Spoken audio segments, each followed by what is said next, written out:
Now, the Three Martini Lunch with Greg Corombos and Jim Geraghty. No, it's not. My name is Rich McFadden from the Radio America Network, along with Jim Geraghty from National Review Online. And welcome to your Friday Martinis. Today is an exceptionally fun day to be here, and I'm so glad that I get to sit in here with you, Jim, because today brings us three crazy martinis just because of all of the crazy news stories that are going on. So you do not want to miss any one of these three crazy stories, because usually we have the good, the bad, and the crazy. But it's just so nuts that at the end of this week, we're going to do all crazies. And to start it off, I don't know which one of these is my favorite. That's why I'm so excited to let you tell me about all three of these. Then at the end, I can decide which one was my favorite. So to start it off, Stacey Abrams wants a do-over in Georgia on the gubernatorial election. What is the basis of her wanting a do-over? Sure. Well, for anyone who had not kept up with this, Brian Kemp, the Republican nominee, is ahead. He has more than 50% of the vote, which is what he needs to avoid a runoff. Stacey Abrams made various complaints about him and efforts to suppress the vote and things like that during the campaign. But right now she is 54,801 votes behind Kemp, which is quite a bit, and he is about a little more than 18,000 votes above that 50% threshold.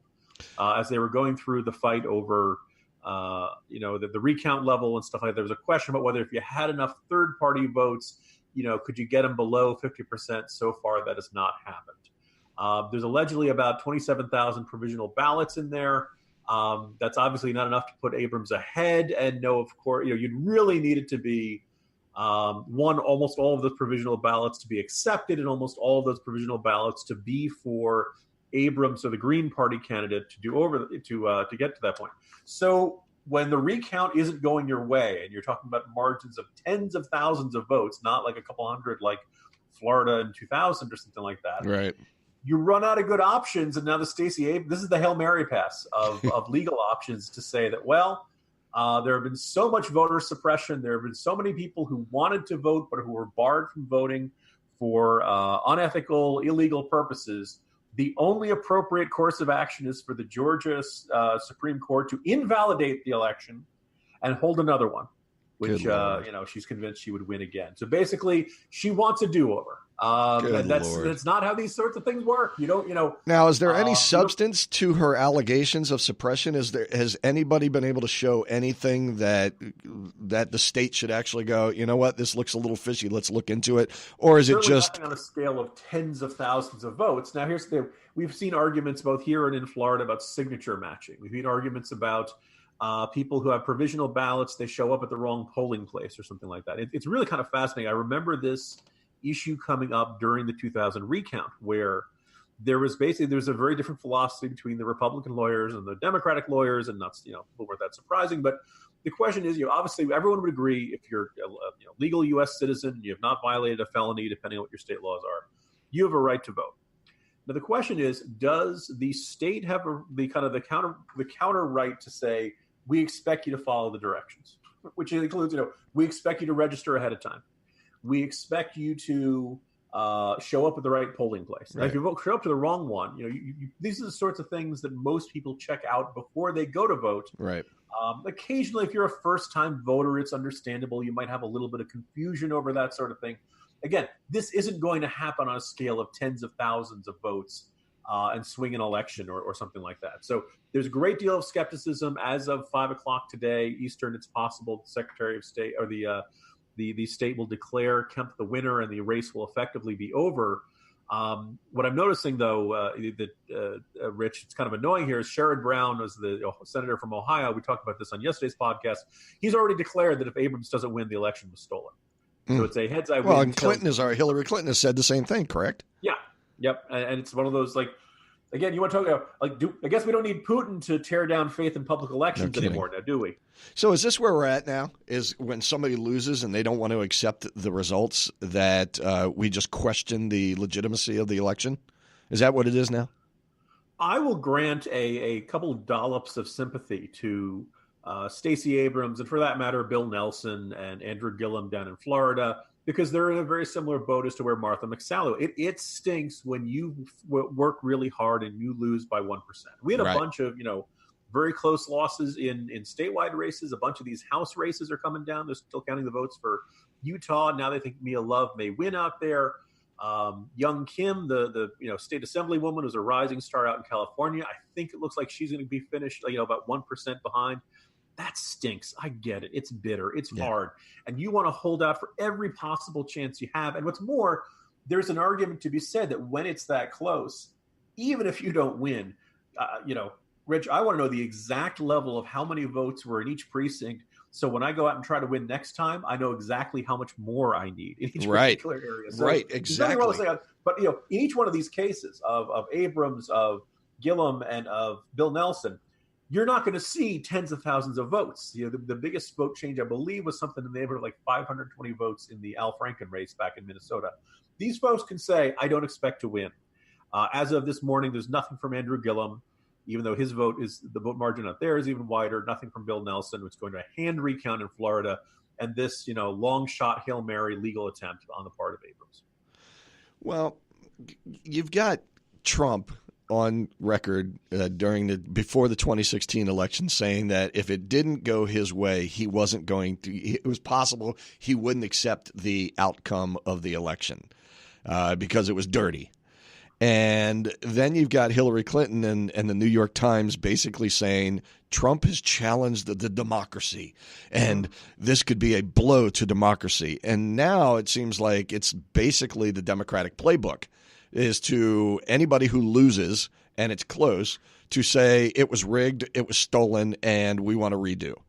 Yeah, and this is the sort of thing where, again, you don't need a sinister Russian influence to undermine people's faith in the election if you keep running around saying it was stolen, it was cheated, it was illegal, et cetera, et cetera. Now, look, I'm a full supporter of voter ID. I think you should be required to show some sort of photo ID or other evidence that you are who you say you are before you cast a ballot. I also believe the flip side, the state should make it very easy to get a photo ID. There should be no, minimal charges, if any. We can't turn this into a de facto poll tax. They can't be anything where, make it easy for everybody to get an ID and only one ID. And then, of course, count all the votes. And when you have people who, you show up at the wrong polling place, polling workers should be capable of figuring out whether or not a person's registered. And then, of course, where they're supposed to be voting. Sometimes people move and they don't know where. A lot of these things are understandable. You can work them out. It's not going to happen on a scale, though, to swing a statewide election, or even I think most congressional elections. Do you believe that elections should be privatized, that there should be companies out there that make a profit from doing it right to actually do it right? Or do you think that the government is the best one to control one of the most important rights we have? Rich, you're asking me to choose between public sector incompetence or private sector incompetence. Or private sector greed. Yeah, I think I don't want to say the question is moot because you're always going to have some sort of hybrid, meaning that it's generally going to be run by local governments, but they're going to operate with contractors for the machines and the printing up the ballots and all that kind of stuff. All right, tune in Monday, and hopefully we'll have some results from some of these crazy election recounts going on, and maybe people will accept their lot in life. I won, I lost, that's it. Moving on to crazy martini number 2. This one is epic as well. Kamala Harris basically tells an ICE nominee, are you aware that there's a perception that ICE is like the KKK? Yeah. How do you say that with a straight face? Exchange they had. It was the Senate Homeland Security and Governmental Affairs Committee, Thursday. Confirmation hearing for Trump's nominee to run ICE, Immigration and Customs Enforcement. This is, Ronald Botello, the acting director. And she asks him if he's aware of the perception of similarities between ICE and the KKK. Oh, my God.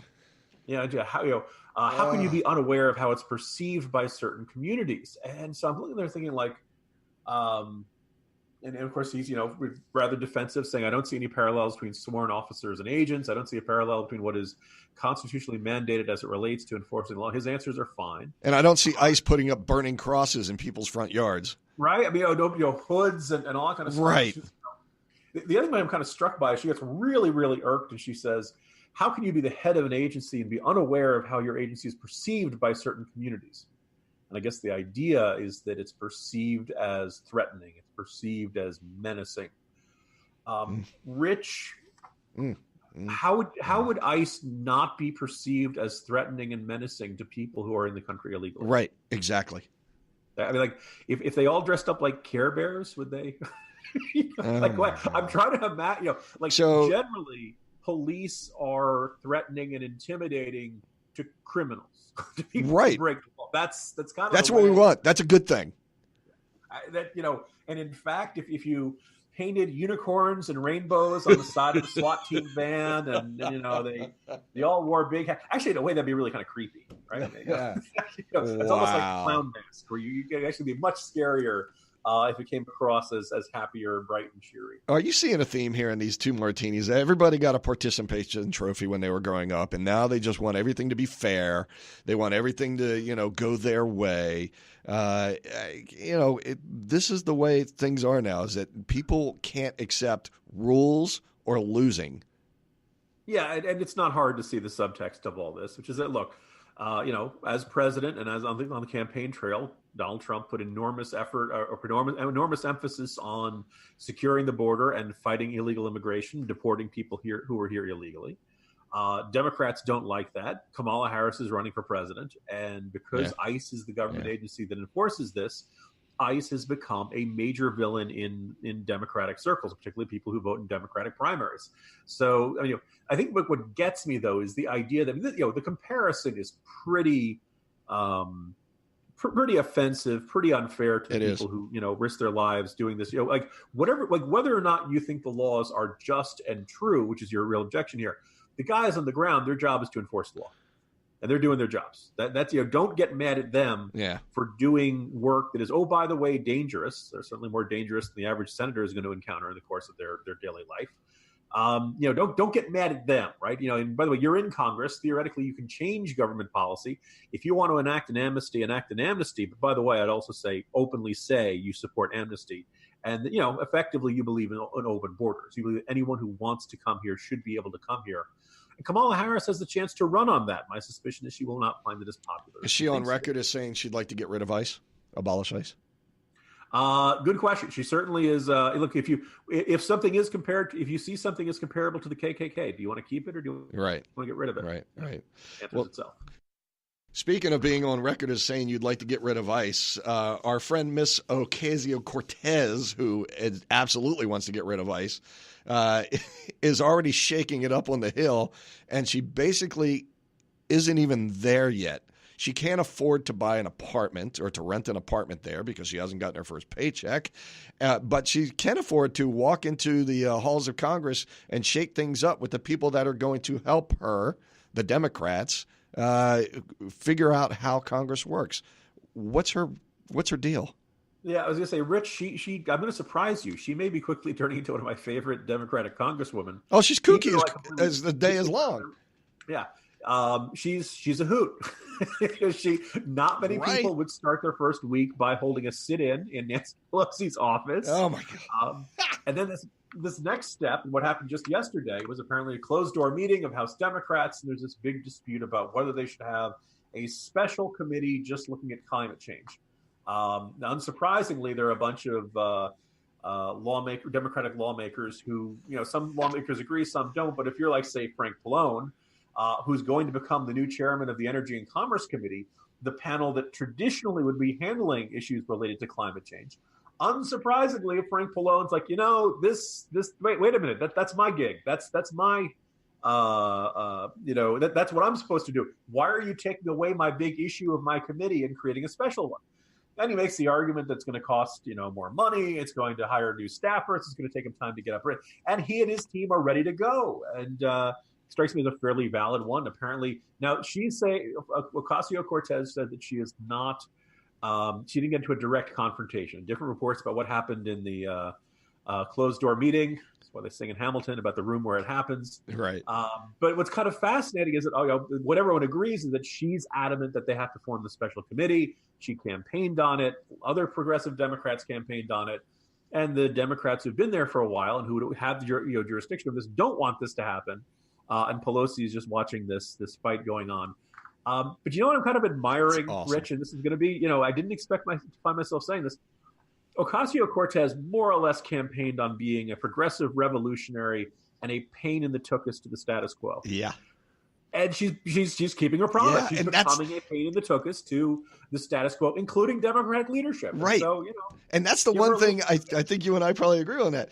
As kooky as she is, I kind of dig that she's shaking it up a little bit. I hope she doesn't get anything done except to just rile up the status quo and maybe shake things up to the point where it's a distraction for the Democrats and Republicans are able to seize on it. She could likely go in there and do to the Democrats what the Tea Party did to the Republicans and kind of shake things up where there's this division, because the Democrats have been able to kind of stick together these last 4 to 8 years where the Republicans have kind of been splintered off. Maybe this is a sign that the Democrats are just kind of splintering off themselves. Yeah, she could very well be, she and other progressives become the equivalent of the Freedom Caucus in South Republicans now. As of this, when we're recording this, there's still those 10 House races or so that need to be officially called, although it looks like Democrats are going to get a bunch of them. But they're going to get, a 15-seat majority, a decent amount, but not a ton of wiggle room there. Not a huge cushion on those close votes. And Alexandria Ocasio-Cortez could end up being a major thorn in their side. Now, is this one of the reasons that I like her? Yeah. Yeah. Right. If she played good soldier and said, yes, okay, I will go along with what the general consensus of the caucus is, she would make it easier for them to get things done. But on the other hand, she didn't campaign as that. And she didn't, say she was going to be that. Her constituents knew what they were getting when they elected her. And if nothing else, those of us who, don't have the House majority we want can at least sit back and enjoy as Democrats suddenly realize, oh, governing is a little tougher than it looks like from the outside. Well, isn't it the reality that basically Cortez will just be sat in a corner and given no power whatsoever? So the only power she'll have is to go out and cry to the public saying, look what they're doing to me. And she won't be giving any committees. She won't be given any power whatsoever. So really, what can she do except find some screen time? Well, then the next fun question is it better to have that institutional power, or does the media power begin to offset it? Does she become enough of a headache to the leaders that they start giving her concessions because they don't want her leading sit-ins in their offices and stuff like that? It's going to be fascinating to see. There are obviously different lawmakers who'd have different viewpoints on which one is more useful. I think that eventually you can wear out your media welcome or something like that. The other two, also there was a fascinating exchange with kind of the good point to kind of close the week on. So she was complaining that every time people kept giving her directions to the spouses meetings or to the intern meetings on her first day on Capitol Hill, recognizing. Now, she declares this on Twitter, and she's awesome. clearly irritated by this. Elise Stefanik, who's a Republican congresswoman, the youngest woman elected to Congress, I guess until Ocasio-Cortez, said, yeah, that happened to me on my first day. Don't worry. It passes. Most of the Capitol Police and other people are really nice and helpful. And, they want to get to know all the members.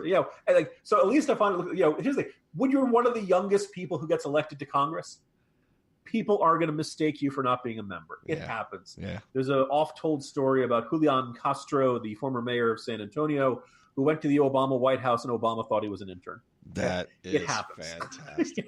It means you're young looking, but for Ocasio-Cortez, I'm being victimized. Right, exactly, because she's always got to be the victim. Always the victim. You're not a victim. You're doing great. Stop complaining. Yeah, there it is.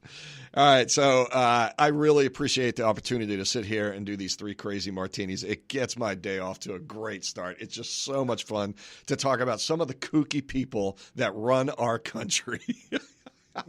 And so tune in Monday, and we'll have updates on all of this craziness and possibly some of the election stuff. Until then, I am Rich McFadden from the Radio American Network, sitting in for Greg Corombos, along with Jim Geraghty from National Review Online, and have a great weekend.